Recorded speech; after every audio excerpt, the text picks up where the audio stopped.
वो अपने परिवार में लिप्त हो जाता है, लेकिन इनको हर कार्यक्रमों में भागीदारी देख के मुझे अच्छा लगता है। और छोटे लाल जी, अच्छे लाल जी, राम प्यारे जी, अनिल जी, जगन्नाथ जी, शेषनाथ जी, विजयपाल जी, महेंद्र मास्टर साहब, सेवाराम जी, सभी लोगों का। और मैं सबसे ज्यादा आभार और धन्यवाद अपने नौजवान साथी इलाहाबाद यूनिवर्सिटी से शिक्षा दीक्षा पूरी करके डॉक्टर लोहिया और डॉक्टर अंबेडकर की विचारधारा को लेकर के 17वीं से जब ये चले तो इन्होंने एक लंबा सामाजिक आंदोलन चलाया। उस आंदोलन में ये जिला पंचायत सदस्य भी रहे, ब्लॉक प्रमुख भी हुए और एक बार विधानसभा भी टिकट लेने का इन्होंने काम किया। किसी दुर्भाग्यवश इनका टिकट कट गया। ऐसे नौजवान साथी भाई बलराम गौतम जी जो मेरे साथ आए हैं, मैं उनका स्वागत अभिनंदन वंदन करता हूं। नौजवान साथियों, आज जितना नौजवान इधर उधर खड़ा है, मैं केवल 5 मिनट में बहुत ज्यादा वक्ता और भाषण नहीं देने में विश्वास रखता। अभी यहाँ कुछ लोग डॉक्टर बी.आर. अम्बेडकर जी के चित्र पर माल्यार्पण अर्पित कर रहे हैं। आज हमको जाना है और जब हम चित्र पे माल्यार्पण अर्पित करते हैं तो मैं दावे से कह सकता हूँ वो मेरे लिए सही नहीं है, क्योंकि डॉक्टर बी.आर. अम्बेडकर ने ये नहीं कहा था कि मेरी पूजा करो, उन्होंने कहा था मेरे चरित्र की पूजा करना, मेरे चित्र की पूजा मत करो। ये सही है कि आज हम एक ऐसे विद्वान जो विश्व का 6वें विद्वान थे, डॉक्टर बी.आर. 5 को तो हम जानते नहीं, लेकिन डॉक्टर बी.आर. अम्बेडकर साहब को हम जानते हैं कि वो भारत के और विश्व के 6वें विद्वान हुए।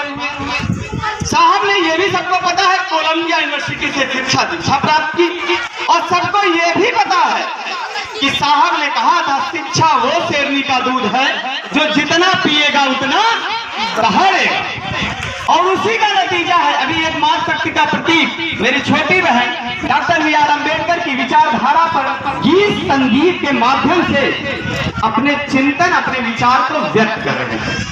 ये सही है, उसने कई गीतों के माध्यम से हिंदू, मुस्लिम, सिख, ईसाई जैसे तमाम विसंगतियों को टारगेट किया और मुख्य रूप से उसने डॉक्टर बी.आर. अम्बेडकर की विचारधारा को समझाया।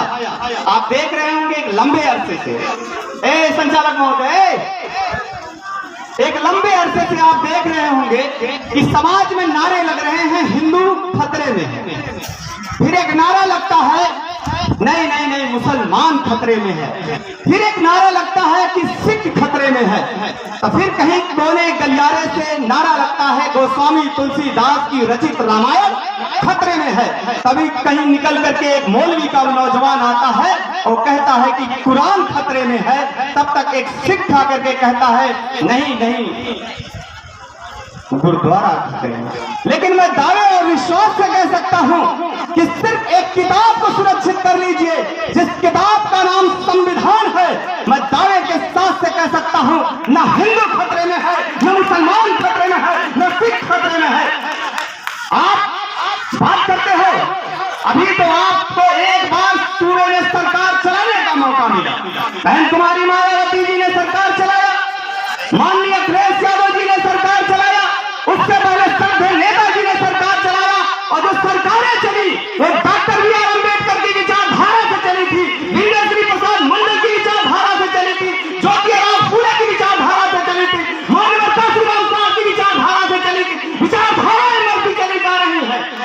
मैंने एक दलित समाज के बेटे से पूछा कि तुम इतनी बड़ी चुर्की क्यों रखाए हो, कहता है इससे बहुत काम लेना रहता है। काम नहीं लेना है, तुम अपने निजी स्वार्थ को पूरा करने के लिए चुर्की और जनेऊ की बात करने आए हो। और मैं दावे के साथ से कह सकता हूं, जो ये बेटी अभी बोल रही थी, इस बेटी को बोलने का हकदार ये बहनें जो मेरे सामने बैठी है, इन्हें अगर मेरे सामने बैठने का अधिकार दिया तो उसी संविधान ने दिया है। लेकिन दुख इस बात का है, कि ना आप मानवर काशीराम साहब की विचारधारा को जानते हो और ना आप हमारे समाज के बढ़ाए हुए उस मोमेंट को जानते हो। अभी कल परसों इंद्रश्री प्रसाद मंडल की जयंती थी, कितनी बस्तियों में जयंती मनाई गई। अभी हम रास्ते में जब आ रहे हैं, हमारे साथ बलराम गौतम जी थे, हमारे साथ एक नौजवान साथी वो बैठे हैं। हमने कहा असली अम्बेडकर राज तब आएगा जब कहां का बेटा अम्बेडकर बस्तियों में जयंती मनाएगा, कुम्हार का बेटा भी अम्बेडकर की जयंती मनाएगा, यादव का भी लड़का अम्बेडकर की जयंती मनाएगा, राजपूत का भी लड़का अम्बेडकर की जयंती मनाएगा। और खासकर मैं, अगर मेरी आवाज जा रही हो इस गांव के अगल बगल 100 जातियों में, तो उन जातियों से आह्वान करना चाहता हूं कि आप दिल और दिमाग ठिकाने कर लेना। ये 5 किलो राशन आपको विकलांग बनाने की योजना है, ये 5 किलो राशन आपको नपुंसक बनाने की योजना है। मैं दावे से साथ से कह सकता हूं, मैंने जनाब अताहर खान साहब की एक बात सुनी थी। अताहर खान साहब विधान परिषद सदस्य रहे बहुजन समाजवादी पार्टी में, वो हमसे बता रहे थे कि जो 5 किलो राशन उठा करके हमारा समाज मतवाला हो गया, उसको माननीय काशीराम साहब ने बताया था कि ये कभी कर्म मत करना, ये कभी कर्म मत करना कि मैं 1 रुपया किलो का अनुदान का चावल खा रहा हूं। कर्म तुम ये करना कि मैं 5 किलो का राशन खरीद के खा रहा हूं और अपने पतेले में बना रहा हूं, अपने समाज को खिला रहा हूं। लड़ाई इस चीज की होनी चाहिए। कितने बेशर्म, कितने बेसल्लत और कितने नपुंसक सोच की और कितनी कायराना सोच की हरकत करता है मेरा समाज। मेरा समाज अपने मोमेंट को भूल गया है। अरे नौजवान साथियों, जय जय जय जय जय भीम के घोष से अम्बेडकरवाद नहीं आएगा। डीजे की धुनों पे नाचने से अम्बेडकरवाद नहीं आएगा। इलाहाबाद यूनिवर्सिटियों में जाकर संघर्ष करने से अम्बेडकरवाद आएगा। इलाहाबाद की गलियों में अपने हाथ में किताब लेकर के पढ़ने से अम्बेडकरवाद आएगा। जन्म में बैठ करके तुमको ये साबित करना पड़ेगा कि जो हमारे महापुरुष थे, जो हमारे बाबा थे ज्योतिराव फूले, जो हमारे काका थे सत्यवती साहू जी महाराज, उन्होंने हमारी बद से बदतर हालत को सुधारने के लिए कितना लंबा संघर्ष किया। यहाँ कितने नाव समाज के लोग बैठे हैं, यहाँ कितने माली समाज के लोग बैठे हैं। जब तक बहुजनों की बात नहीं होगी, जब तक बहुजनों के चिंतन पे काम नहीं होगा। ये बलराम गौतम जी आज अपने एजेंसी पे ताला लगा दिए हैं, और ताला इसलिए लगाए हैं कि अगर प्रद्युम्न यादव जैसा नौजवान नहीं जाएगा आपके बीच में, बलराम गौतम जैसा नौजवान नहीं जाएगा। वो क्लिनिक चलाते हैं, अभी आए हैं डॉक्टर साहब, वो भी अपनी क्लिनिक बंद कर दिए हैं। विषय ये नहीं है, विषय ये है कि हिंदू मुस्लिम के नाम पर आपको लड़ाया जा रहा है, धर्म और जात के नाम पे आपको लड़ाया जा रहा है। एक कैसी आग बरस रही है आसमानों से, एक कैसी आग बरस रही है आसमानों से। परिंदे लौट के आने लगे हैं आसमानों से।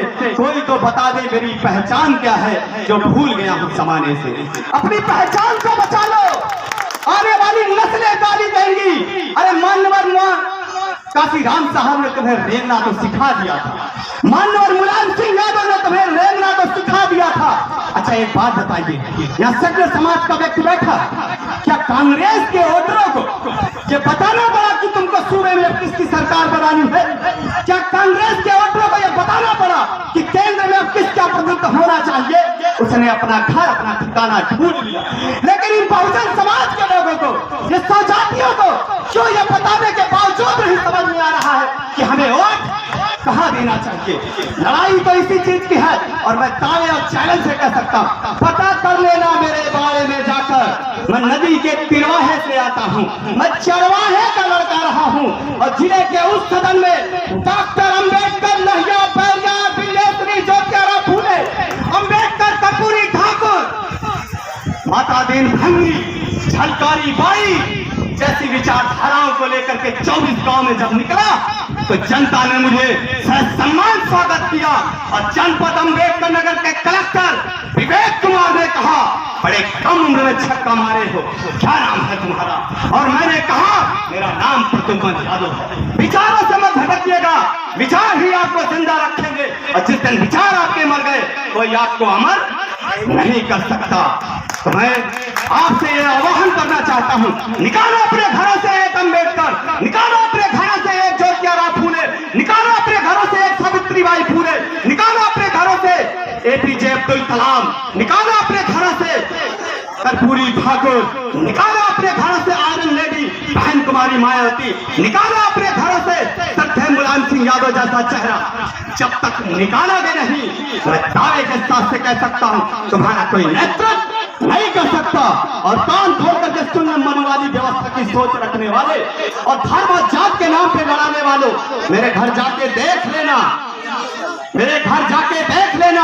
आज मेरे घर पूरी भी बनी है, आज मेरे घर कचौड़ी भी बनी है, आज मेरी भारिया ने काला जाम भी बनाया है, क्योंकि मुझे मालूम है कि अगर वो न होते जिसकी हम जयंती मना रहे हैं, तो आज ये जो साउंड लेके चरवाहे का लड़का आपके सामने ताक रहा है ना, वहीं भैंस चराता नदी के चिरवाहे। कोई अस्तित्व नहीं होता, अस्तित्व बनाने के लिए लड़ना पड़ता है और लड़ने के लिए जूझना पड़ता है और जूझने के लिए सत्ता पानी पड़ती है। और सत्ता कोई पंडित बाबा का कलेवा नहीं है कि 10 रुपया दे के बधा लिया और राजपाट मिल गया। राजपाट तो तभी मिलेगा जब विचारों की लड़ाई होगी। मतदान की कीमत को पहचानो। और ये जो सुना है कुछ ऐसे नौजवान होते हैं, जब मतदान आता है, चाहे क्षेत्र पंचायत का हो, चाहे जिला पंचायत का हो, चाहे दिल्ली में नेतृत्व करने का हो, चाहे विधानसभा में, तो बड़ा मतवाला हो जाता है। उसे दारू और मीट और मुर्गा दिखाई देने लगता है। लेकिन अगर साहब ना होते तो तुम्हें एक वोट का अधिकार भी ना मिलता। तो मतदाता का मतलब होता है आपका आन, मान, सम्मान, पद, प्रतिष्ठा। आप उसी के नाम गिरवी रख देते हैं। आप 5 करोड़ की गाड़ी से चलो। बलराम गौतम जी तो हैं HPS गैस एजेंसी के मालिक, प्रद्युम्न यादव का भाई, और प्रद्युम्न यादव की हैसियत आज बहुत अच्छी है। प्रद्युम्न यादव के घर ग्रेनाइट पत्थर लग चुका है, एसी में सो रहे हैं, लेकिन सम्मान नहीं मिला। सम्मान तो तभी मिलेगा आपको जब आपके सोच, आपके विचारधारा की सरकार सूबे में होगी। अपने सोच, अपने विचारधारा की सरकार बनाइए। इसी के साथ मैं अपनी वाणी को विराम देता हूं। जय मंडल, जय संविधान, डॉक्टर BR अम्बेडकर जिंदाबाद, माननीय मुलायम सिंह यादव जिंदाबाद, माननीय काशीराम साहब अमर रहे, इंकलाब जिंदाबाद।